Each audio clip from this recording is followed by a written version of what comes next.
अस्सलाम वालेकुम नादरीन, आप यूट्यूब चैनल देख रहे हैं। मैं इमरान खान हूँ। नादरीन, पाकिस्तान की मौजूदा हुकूमत ने पाकिस्तान के यौम आज़ादी को भी यौम दिफा बनाकर रख दिया है। इससे पहले मैं आपको बताता हूँ, जब पाकिस्तान मनाया करता था यौम पाकिस्तान, जो 23 मार्च को होता है, 23 मार्च 1940 को करारदाद पाकिस्तान पेश की गई और ये दिन मनाया जाता था दो कौमी नजरिया के तौर पर कि पाकिस्तान एक अलग नजरिया पर बना है और पाकिस्तानियों को ये सोचने का मौका दिया जाता है इस दिन में, या पाकिस्तान के लिए ये सारे पाकिस्तानियों को इस दिन इस बात को याद रखना होता है कि हमने ये नया मुल्क बनाया क्यों था, इसके पीछे रीजन क्या था और हमारा मकसद क्या है। ये इस दिन के लिए था और ये सोचने के लिए दिन था 23 मार्च 1940 की याद में। पहले उसको जो है वो परेडें शुरू हो गई, हेलीकॉप्टर जहाज और ये सारी चीजें शुरू हो गई और वो एक दिफाई दिन के तौर पर मनाया जाने लगा। यानी ऐसा लगता था कि यौम आज़ादी, क्योंकि वो 23 मार्च है ना, एक बाहर का मौसम होता है, तो उसके अंदर जो है वो परेडें शुरू हो गई और बाकी चीजें शुरू हो गई और एक ऐसा दिन जो गौर और फिक्र का दिन था कौम की, उस दिन कौम जो है वो परेडें देख रही थी।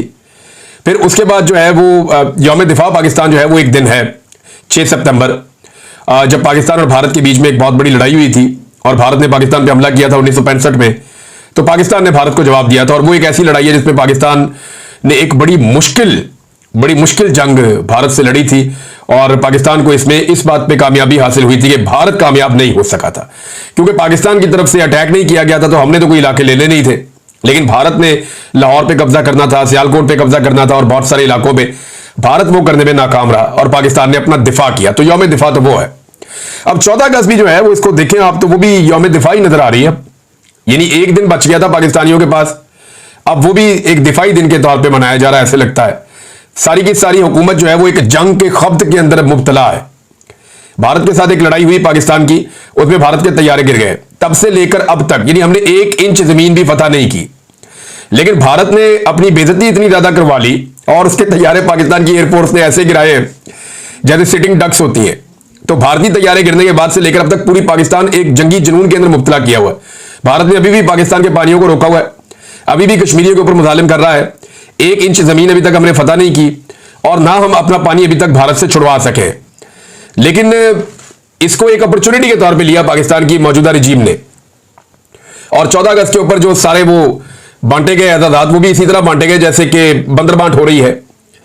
और मार्का हक, ये यौम आज़ादी है, जश्न आज़ादी। अगर आप पाकिस्तान तहरीक इंसाफ पे तनकीद कर सकते हैं कि वो जश्न आज़ादी के मौके के ऊपर किस तरीके से पाकिस्तान तहरीक इंसाफ के झंडे उठा सकते हैं या एहतजाज कर सकते हैं, तो फिर यही आपके ऊपर तनकीद हो सकती है कि आप यौम आज़ादी को किस तरीके से यौम दिफा में तब्दील कर देते हैं। जितने लोगों को एजाज़ात दिए गए उन्हें इस अंदाज में दिए गए कि जैसे ये सारे के सारे एजाज़ात जो है वो लड़ाई लड़ने पे दिए जा रहे हैं और इसी एक लड़ाई के चंद दिनों को मद्देनजर रख के दिए गए हैं। नाज़रीन, जितने अखबारात में इश्तिहारात छपे हैं ना, या सड़कों के ऊपर हमने बड़े बड़े पोस्टर्स देखे हैं, उनमें कायदे आज़म अल्लामा इकबाल, फातिमा जनाब, लियाकत अली खान, ये सारे मिसिंग हैं। जिन लोगों ने पाकिस्तान बनाया और पाकिस्तान बनाने के लिए कोशिश की, वो सारे किरदार मिसिंग हैं। पाकिस्तान 14 अगस्त आज़ादी मना रहा है और जो इश्तिहारात सरकारी पैसों से छप रहे हैं, बड़े बड़े होर्डिंग्स लग रहे हैं, बड़े बड़े बोर्ड्स शहरों में लगाए जा रहे हैं, अखबारात में इश्तिहारात छपवाए जा रहे हैं, तो उनके अंदर कायदे आज़म भी मिसिंग है, अल्लामा इकबाल भी मिसिंग है और कौन मिसिंग है, फातिमा जिन्ना भी मिसिंग है और बाकी जितने भी बानियाने पाकिस्तान है, कायदे आज़म के जो साथी थे, वो सारे के सारे मिसिंग है। कोई उसके अंदर शामिल नहीं है और उनकी जगह पे शामिल किन्हें किया गया? बावर्दी अफसरान को। यानी यौम दिफा को पाकिस्तान के यूनिफॉर्म लोगों के लिए अखबारात में इश्तिहारात छपते थे, लेकिन वो जो निशाने हैदर थे, अब किसका छप रहा है? आर्मी चीफ का, एयर चीफ का, फिर कोई DGI ऐसे ही कहीं पे लगा देते हैं, कोई कहीं पे जो है वो लगा देते हैं नेवल चीफ का और chief of the joint staff का। ये चल रहा है नाज़रीन। यानी अखबारात के अंदर से पाकिस्तान बनाने वालों को निकालकर पाकिस्तान की मिलिट्री एस्टेब्लिशमेंट की जो क़यादत है उनके फोटो लगा दिए गए और दूसरी तरफ मौजूदा दौर के सियासतदानों को, जिनको अवाम ने रद्द किया हुआ है, जिनकी लोग शक्ल नहीं देखना चाहते, उनकी शक्ल भी लगा दी गई है। एक अजीबोगरीब कॉम्बिनेशन नहीं है ये? आपने कभी एक चीज पे गौर किया है कि सियासतदानों के पास बहुत सारे ऐसे चेहरे हैं जिनकी शक्लें वो लगा सकते हैं। मिसाल के तौर पे सियासतदान चाहें तो कायदे आज़म की फोटो लगा सकते हैं, वकला चाहें तो आसमा जहांगीर की फोटो लगा सकते हैं और बहुत सारे वकला उनकी लगा सकते हैं। जजेस चाहें तो बड़े बड़े जज गुजरे हैं पाकिस्तान की तारीख में, उनकी तस्वीरें लगा सकते हैं। और इसी तरह अगर ये जर्नल चाहें तो किसकी तस्वीर लगाएंगे?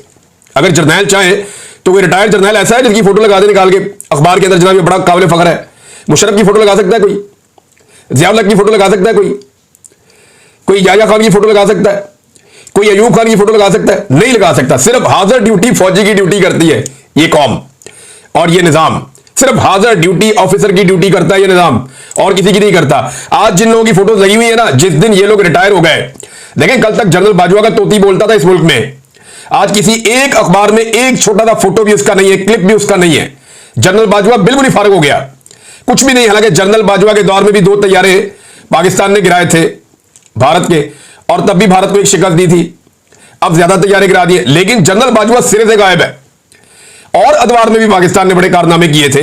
अयूब खान के दौर में एक जंग जीती थी, लेकिन कभी आपको अयूब खान नजर नहीं आएगा। ऐसे आपको जो है वो मौजूदा फौजी की आदत नजर आएगी, क्योंकि मौजूदा एस्टेब्लिशमेंट का तोती बोलता है और सारा कुछ उनके कंट्रोल में होता है। बहरहाल एक यौम आजादी था, उसे भी इन नालायकों ने यौम दिफा में तब्दील कर दिया है। ऐसा लगता है पूरी कौम को एक जंग के खप्त में मुब्तला किया जा रहा है और पूरी कौम को एक जंगी और जनूनी किस्म की कौम बनाने की कोशिश हो रही है। नॉर्मल रह रहे थे चीजों को, आप कभी कौम को लगा देते हैं कि ये जहाद है, सारे इस तरफ चल पड़ो, अफगानिस्तान जाओ, जाके वहां पे लड़ो रशिया के साथ। फिर कहते नहीं जी जितने लड़ने वाले थे सारे दहशतगर्द हैं, सारी कौम इनके साथ लड़े। फिर बाद में कहते नहीं इनमें ये वाले गुड हैं, ये वाले बैड हैं, ये तालिबान अच्छे हैं, ये तालिबान बुरे हैं। कभी कहते हैं ये वाला ग्रुप अच्छा है, ये वाला ग्रुप बुरा है, और फिर बाद में उन्हीं को डिसोन कर देते हैं। एक वक्त था कि ऐसी तंजीमें जो कश्मीर में जाकर जहाद करती थी उन्हें सपोर्ट किया जाता था, आज उन्हें नजरबंद किया जाता है। मेरी समझ से बाहर है। पाकिस्तान की जो मिलिट्री एस्टेब्लिशमेंट है वो रियासत के ऊपर एक अजीबोगरीब पॉलिसी हर वक्त मुसल्लत करके रखती है, और आज एक जंगी खप्त में मुब्तला कर रहे हैं ना। थोड़े अरसे के बाद आप देखिएगा ये सारे कहेंगे कि हमें माशी फ्रंट पे लड़ना है, हमें हथियारों की लड़ाई नहीं लड़नी, हमें हथियारों की बजाय औजार पकड़ने हैं। थोड़ा अरसा बाद आप इनकी ये वाली बातें भी सुनेंगे, जब इन्हें पता चलेगा कि इकॉनमी के अंदर बेड़ा गर्क हो गया। हालात इनके ये हैं कि जब इकॉनमी पाकिस्तान की तबाह हो रही है, पाकिस्तान की आधी आबादी गुर्बत की लकीर से नीचे चली गई है, लगभग आधी आबादी। बिजली, गैस, पेट्रोल और दवाइयां आवाम की कुव्वत खरीद से बाहर कर दी है इन्होंने। कई गुना कीमत बढ़ गई है चीजों की। गंदम और चीनी जैसे बड़े बड़े स्कैंडल्स सामने सर उठा के खड़े हुए हैं। क्रिकेट से लेकर अमन अमान तक हर चीज तनजली का शिकार है, और ऐसे में ये तमगे बांट रहे हैं एक दूसरे को। और तमगे बांटने का क्राइटेरिया क्या है कि जिसकी शक्ल और जिसका काम पसंद है, यानी इक्का दुक्का लोगों को ठीक भी मिले। ऐसा नहीं है कि सब कोई बुरे मिले, इक्का दुक्का लोगों को मिले। मुझे खुशी भी हुई कि यार इन लोगों को मिलना चाहिए था, इन्होंने मेहनत की हुई है, काम किया हुआ। इक्का दुक्का लोगों को ठीक मिले हैं और बाकी सारी बंदरबाट हुई है। यानी अपनी काबीना को ही दे दिया पकड़ के, बिलावल को भी दे दिया। पिछली दफा जो है वो बिलावल की छोटी बहन ने वसूल किया था जुल्फिकार जी भुट्टो का। शहबाज शरीफ ने बड़ा एहसान किया कौम के ऊपर, जी मैं नहीं ले रहा, बाकी सारे ले लो। भैया आपने हुकूमत ले ली है जाली, एक जाली मेडल लेने से क्या फर्क पड़ना था? जाली हुकूमत लेने वाले आदमी को क्या फर्क पड़ता अगर एक जाली मेडल भी वो ले ले तो? जैसी हुकूमत जाली वैसे ही मेडल जाली। जितने डाउट्स हैं उनको बुला बुला कर उनको मेडल बनाए जा रहे, इक्का दुक्का को छोड़ के। पहले ये होता था कि इक्का दुक्का सफारशी शामिल कर दिए जाते थे, 1 2 3 लोग ऐसे ही बीच में ना डाल दिए जाते थे कि चलिए अपना बंदा इसको अकोमोडेट कर दें, एस्टेब्लिशमेंट का आदमी है, फलाना बंदा इसको अकोमोडेट कर दें। पहले ये होता था, लेकिन ज्यादातर अवार्ड जो है वो मेरिट के ऊपर मिलते थे और बाकायदा कमेटी फैसला करती थी, एक एक चीज को देखकर फैसला होता था।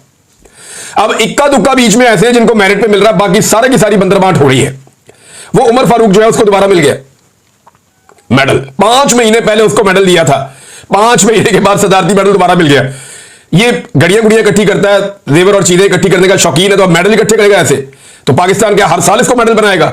अब इससे और क्या काम लेना? ये इसकी सिर्फ यही है काबिलियत, इसने यानी दुनिया के अंदर इसके ऊपर केसेस भी हैं, लेकिन इसकी काबिलियत यह है कि इसने इमरान खान के खिलाफ तोशाखाना वाले केस में आकर गवाही दी हुई है। कहीं से इसने वो घड़ी खरीद ली और खरीद के यहां पे गवाह बन गया आके। और जैसे एस्टेब्लिशमेंट ने ये प्लान किया था, वो मैं सारा प्लान आपको पहले माजी में बता चुका हूं। अब ये पाकिस्तान की जो रियासत है ना नाज़रीन, ये जान जान के जानबूझकर पाकिस्तान की जो कौमी एजाज़ात हैं उनकी अहमियत को कम कर रही है। ये ऐसा लगता है बेतौकीर किए जा रहे हैं ये एजाज़ात। कल कोई भी ये एजाज लेने से पहले जब इन लोगों को देखेगा, इनकी शक्लें देखेगा, तो किसी का दिल करेगा लेने का।